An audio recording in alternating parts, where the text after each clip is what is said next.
Welcome to another set of Vedic astrology series. Today we're going to talk about Jupiter transit.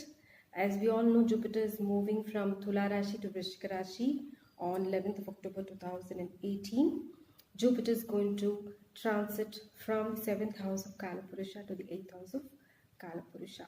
Now, before we get into delineating a specific Rashi, the impact on a specific Rashi, a bit about what Jupiter is, a bit about what is the meaning of Gochara or transit, and a bit about Saturn's Karakatva as well. So who is Jupiter?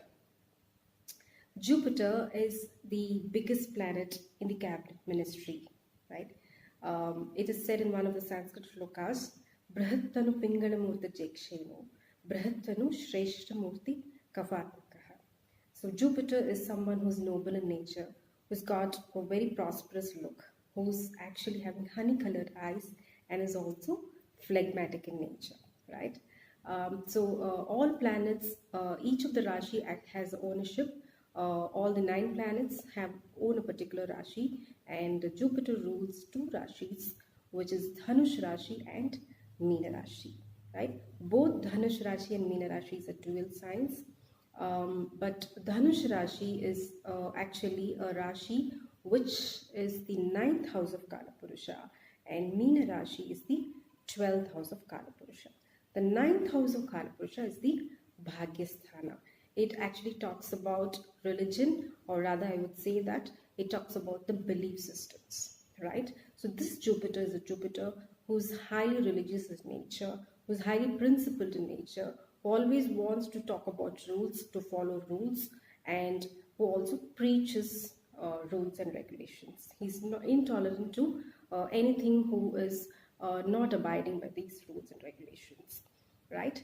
And what about, so that is the reason why, this guru is called as the Bhagyadipati, as 9th house is the Bhagyasthana, and he's also the Dharmadipati, because Dhanush is also something that signifies Dharma, right? Now, what about Meena Rashi? Meena Rashi is the 12th house of Kalapurusha, and it denotes moksha, right? That is the reason why Jupiter is also for moksha. He's called as the Mokshadipati. Now, Jupiter is a teacher, right? In fact, Jupiter is the Rig Veda Adipati as well. He owns all the knowledge that is there in the Rig Veda. I would say he owns all the wisdom that is there in the Rig Veda, right? Knowledge is something different, wisdom is something different, right? So Jupiter is a teacher, he's a preacher, he's a highly principled person, and this Jupiter always deserves a bigger platform, right? As far as the Karakas is concerned, he owns the Bhava Karakas are concerned, he owns the 2nd Bhava and also the Dhana Bhava, the Kutumba Bhava. Also the 5th Bhava is owned by Jupiter. He's the Santana Karaka and he's the Kutumba Karaka, he's the Dhana Karaka as well. Any place which is got cash flow involved is ruled by Jupiter, like banks, financial, wherever there is a exchange of money, banks and financial institutions is ruled by Jupiterian nature, right? So if your Jupiter is very strong, you're likely to be working in a bank or a financial institution, or in a money exchange area, foreign exchange area, or even you could also be doing very well in business. Added to it, if your Mercury is strong, then that's a double benefit, right? Now, which are the places where Jupiter is very strong in nature?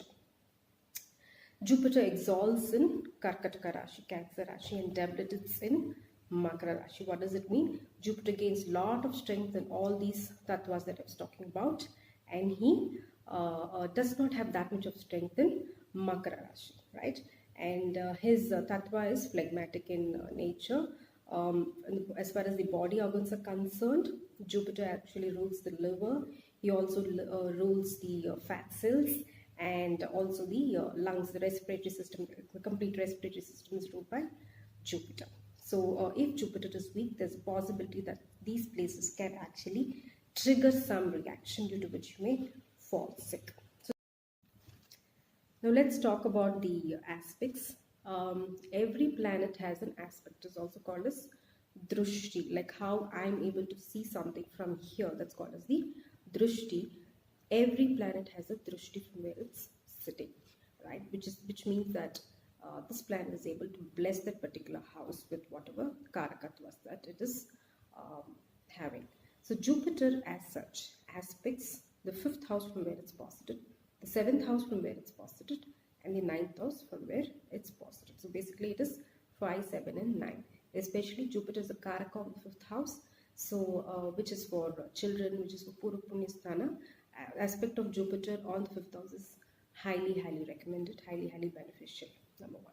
Number 2, in terms of the transit, right?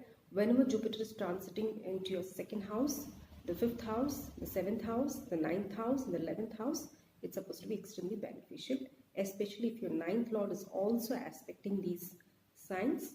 That's a double benefit, right? So basically, Jupiter is a highly beneficial planet. Now let's talk about the 10 qualities that a Jupiterian character will have. 10 primary qualities that a Jupiterian character is supposed to be having. One is Dhruti. Dhruti is nothing but self-determination, right? Once you take a particular action, right? You take a particular activity rather, then you're determined to complete it. You just don't put a stop to it. You want to just complete it. Just Jupiterian in nature. Kshama. Kshama is nothing but forgiving nature. Unless you forgive, you will not be able to forget. So Dhruti is first thing. Kshama is the second thing. Then Dhamma. What is Dhamma? Dhamma is nothing but self-control. Control of your physical senses, your mental senses. Dhamma. The next thing is Asteyam. What is Asteyam? Asteyam is nothing but one who doesn't steal, right? What is the meaning of one who doesn't steal? Here it is not about just stealing some materialistic stuff. It's about the belief systems, right? Jupiterian character typically believes in what he does. So this particular person does not want to steal any other's belief system. He just wants to move on the way he wants to move on with his belief systems, right? The next thing is Shaucham. Shaucham is nothing but being extremely clean in nature, in your thought, in your word, and also in your actions. Then the next thing is Indriya Nigam. Indriya Nigam, Indriyas means it is your senses, all your 5 senses, a complete control on all your 5 senses. That's extremely essential. The next thing is about these control on the physical senses. Then Vidya. Vidya is about knowledge, and then Satyam. Satyam is about being truthful, and then Akrodha, which is just not getting angry on anybody or angry on yourself. So these are the qualities of a typical Jupiterian personality, and this is the reason why Jupiter is called as the Brihaspati. Brihas means it is the universe, and Pati means the protector, the universal protector. And that is why he is also called as the Guru. Guru means one who actually throws light on where there is something dark, right? Andhakaraka, Nirodhakaraka, right? It is said that Guru is a Nirodhakaraka. Gu means it is about removal, and Ru is about light, removal of light and blessing with, removal of darkness and blessing with light, right? He is a Brahmagyani. He talks about the knowledge of the Atma. It's not about just the teaching of materialistic, one who just doesn't teach to get materialistic pleasure, but it is about the knowledge of Atma, and that is the reason he's called as the Brihaspati. Now we're going to talk about the transit of such a Jupiter from Tula Rashi to Vrishchika Rashi. Let's look at your particular sign. Alright, so here is the chart for Kanya Rashi. How do you know that your Rashi belongs to Kanya? If Moon is posited out here in your birth chart, then your Rashi is Kanya. Alternatively, if your birth star is Uttara, 3rd, 4th and 5th pada, Hasta Nakshatra, all the 4 padas, Chitta, the first 2 padas, then your Rashi is Kanya.